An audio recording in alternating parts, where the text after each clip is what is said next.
किसी motivational video से motivate नहीं हो सकते। कोई बात, कोई घटना जो आपको चुभ जाए वही आपको इतना मोटिवेट कर देगी कि आप कुछ भी हासिल कर लेंगे। ये शब्द है आईएएस दिव्यांशु पटेल के। दिव्यांशु इस वक्त खाद्य एवं औषधि प्रशासन विभाग में विशेष सचिव है।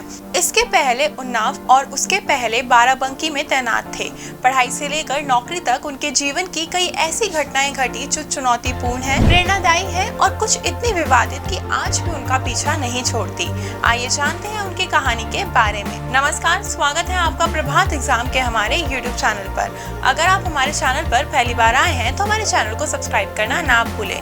चलिए शुरुआत करते हैं आज की वीडियो से। दिव्यांशु पटेल का जन्म अम्बेडकर नगर के अजाईपुर गांव में हुआ।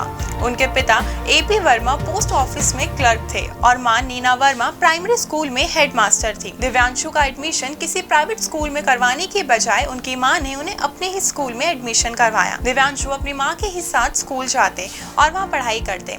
बचपन से ही उनके पिता उनसे कहते कि सिविल सर्विसेज में ही जाना है। दूसरी तरफ गुरु माधव राज द्विवेदी के बेटे सिंतांशुधर द्विवेदी उस वक्त दिल्ली में पढ़ाई करते थे।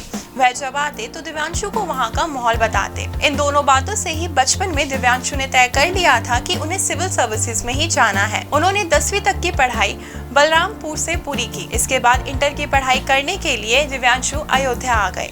जब 11वीं क्लास में स्ट्रीम चूज करने को कहा गया तो दिव्यांशु ने मैथमेटिक्स या बायोलॉजी नहीं बल्कि आर्ट्स को चुना और 12वीं तक की पढ़ाई पूरी की। बीए पूरा करने के बाद उन्होंने दिल्ली यूनिवर्सिटी से बीएड और एमएड किया। इसके बाद एमफिल करने जेएनयू पहुंच गए। जब दिव्यांशु यूपीएससी की तैयारी कर रहे थे, उनके साथ ऐसी दो घटनाएं घटी जिन्होंने उन्हें आईएएस बनने के लिए सबसे ज्यादा प्रेरित किया। पहली, जब वे जेएनयू में थे तो उन्होंने वहां के एक प्रोफेसर से कहा कि मैं हिंदी में पेपर लिखूंगा क्योंकि मेरी अंग्रेजी अच्छी नहीं है। तब उन्होंने कहा, ये क्या कायरता वाली बात है, आज अंग्रेजी से डरोगे तो कल किसी और चीज से डरोगे।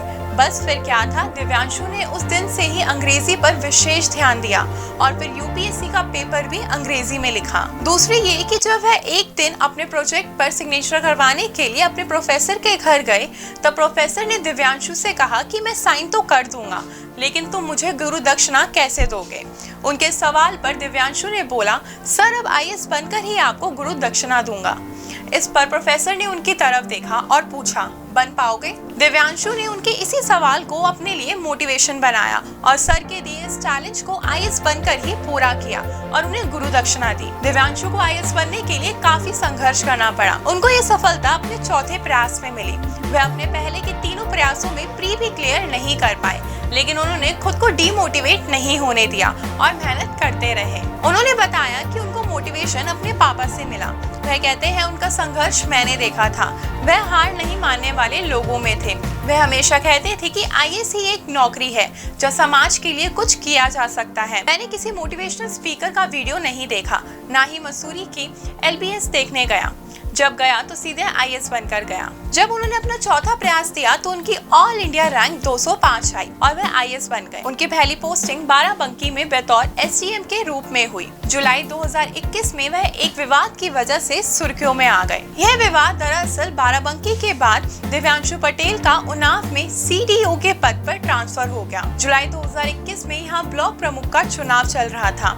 इसकी कवरेज के दौरान पत्रकार कृष्णा तिवारी को सीडीओ ने पीट दिया। पत्रकार ने आरोप लगाया था कि दिव्यांशु के थप्पड़ मारने के बाद बीजेपी कार्यकर्ताओं ने भी पीटा था। यह वीडियो सोशल मीडिया पर जमकर वायरल हुआ, जिसके बाद दिव्यांशु की आलोचना होने लगी। उसी के अगले दिन यानी 12 जुलाई को दिव्यांशु ने कृष्णा को बुलाया और उन्हें मिठाई खिलाई। जो फोटो सामने आई उसमें दोनों ही हंसते हुए दिखे। बाद में कहा गया कि मामला रफा दफा हो गया। दिव्यांशु इस घटना को लेकर अब कहते हैं, भीड़ में आप कई बार नहीं पहचान पाते कि कौन क्या है।